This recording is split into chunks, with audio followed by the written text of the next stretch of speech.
All right, welcome to your Unit 9 review video.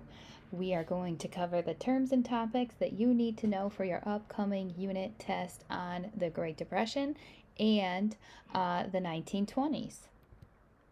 Let's start with the 1920s. We have to look at and remember that lifestyles were changing during the 1920s. Some to be a little bit more progressive, like the flappers, the changing role of women, the clothing that was changing. And then we have a little bit more traditional, prohibition, that getting rid of alcohol, the great experiment of trying to make the distribution and sale of alcohol illegal. Remember, prohibition fails, big failure. The government cannot enforce it. It really just organizes crime. But these represent the changing lifestyles of the 1920s. We're also going to see what people buy and how people buy change during the 1920s, that consumer revolution. Remember, this is made possible by mass production, which is really going to be harnessed by Ford. When we mass produce a product, that means we have a lot of the product and it brings the price down, which encourages people to buy goods. The way that people are buying is also changing, which encouraged this consumer revolution. Remember, we're going to buy items that we used to save for with money that we borrow. We might be buying on credit, starting a line of credit. We might be using installment buying, putting down a little bit of money, making those monthly payments later on. But either of those options is putting people into debt. People weren't afraid to be in debt, and that's going to be one of the major causes to the Great Depression. Now, there is going to be some resistance to this change and all of these differences that are coming out, which are more progressive ideas. And one of those examples where we see a resistance to change is going to be the Scopes trial. Remember, the Scopes trial represents this struggle between modern beliefs and traditional beliefs, that idea that we were trying to make it illegal to teach evolution in the classroom shows that some people want to progress and go into science and believe what the differences are there, and some people want to stay rooted in the religious teachings that had been used for some time. So the 1920s are all about changes. We have to look a little bit about the society of the 1920s. We have to remember that society is also changing, not just with the flappers, but we're also going to see a rebirth of a culture in the Harlem Renaissance. Remember, this is that cultural movement of the black community in the United States that had not had the chance to express themselves through art, through music, through religion for centuries now. And in the 1920s, we're going to see that explosion of culture in the Harlem Renaissance. Langston Hughes being one of the poets that come out of that time. And then we have the blues, the music that comes out of the Harlem Renaissance as well. We're also going to see in society a pushback to the immigrants in the United States with a huge wave of nativism coming about. Remember, nativism means we believe that if we were born in the United States, that we are superior to any immigrants coming in. That nativist attitude is going to be represented by the resurgence, that large massive amounts of people joining the KKK, going against not only black Americans but Catholics, Jews, any immigrants are also going to be the target of the KKK.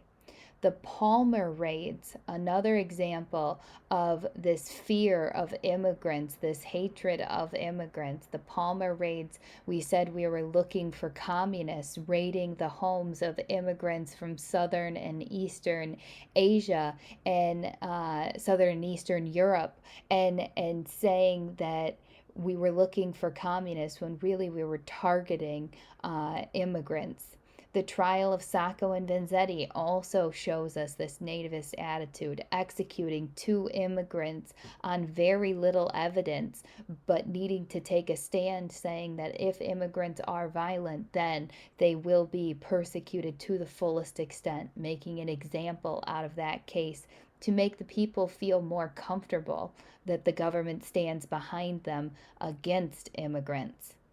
The Quota Act, setting that limit on how many immigrants can come to the United States, also represents those nativist attitudes of the 1920s. We'll also see some causes of the Great Depression on your test. Some of the biggest causes that we saw were the poor banking practices. The poor banking practices led to the failure of the banks, where people lost all of their savings because the banks were using their money to invest in the stock market or using their money as loans to give to other people. And when the banks started to run out of money, remember, people panicked. They ran to the banks to pull all of their money out, and that's when we see those bank failures. The Dust Bowl will also be a cause of the Great Depression. The Dust Bowl happening in the Great Plains. The Dust Bowl being a effect of the poor farming practices, the overproduction of farm products, the decrease in demand following World War I of those products.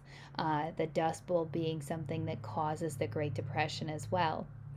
Overproduction of products causes the Great Depression. That mass production that we talked about on the first slide is going to be one of the causes of the Great Depression.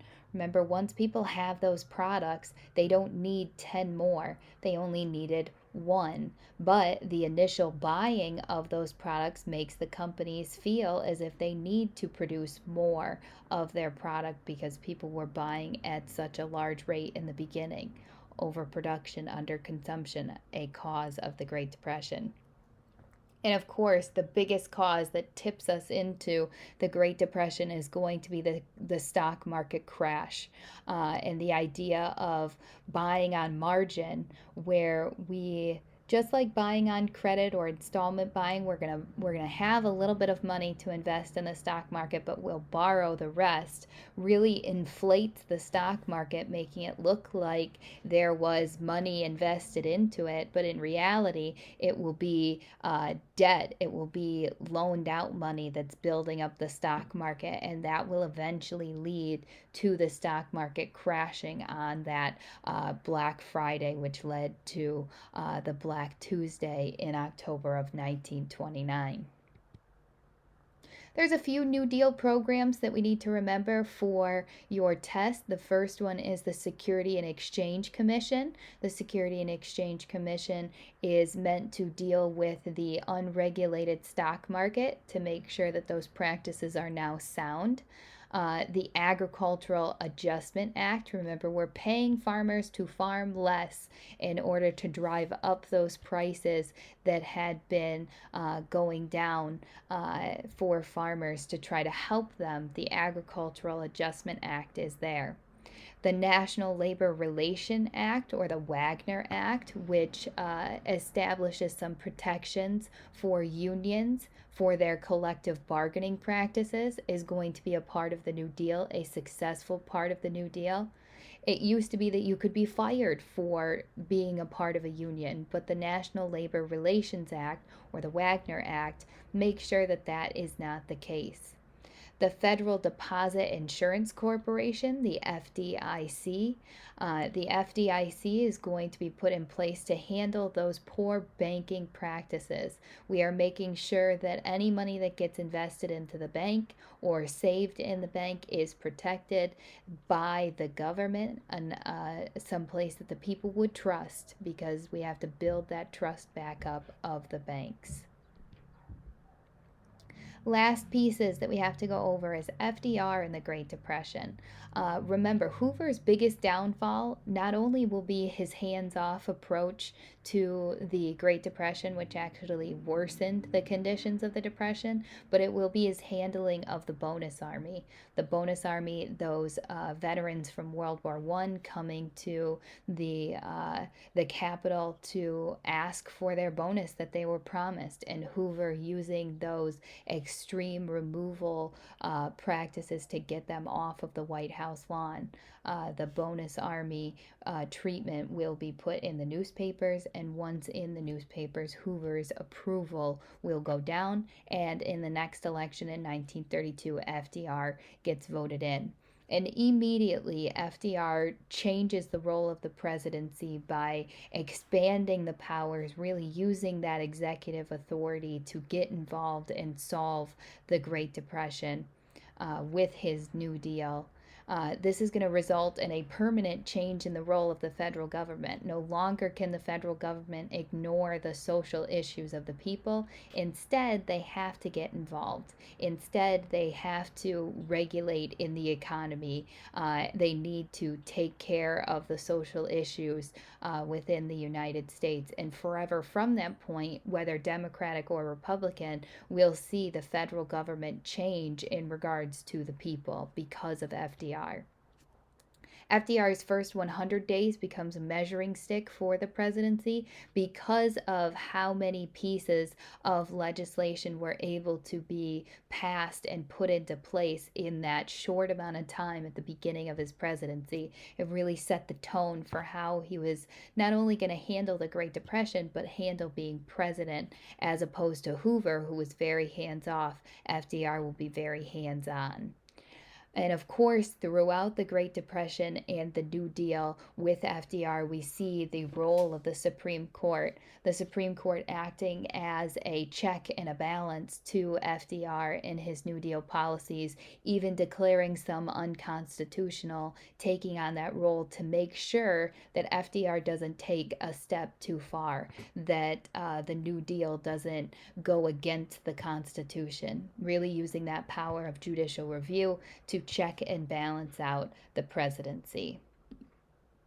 Those are all the topics that I have for you today. Be sure to do your study guide if you want a little bit of extra. And if you have any questions to get ready for the test, please let me know.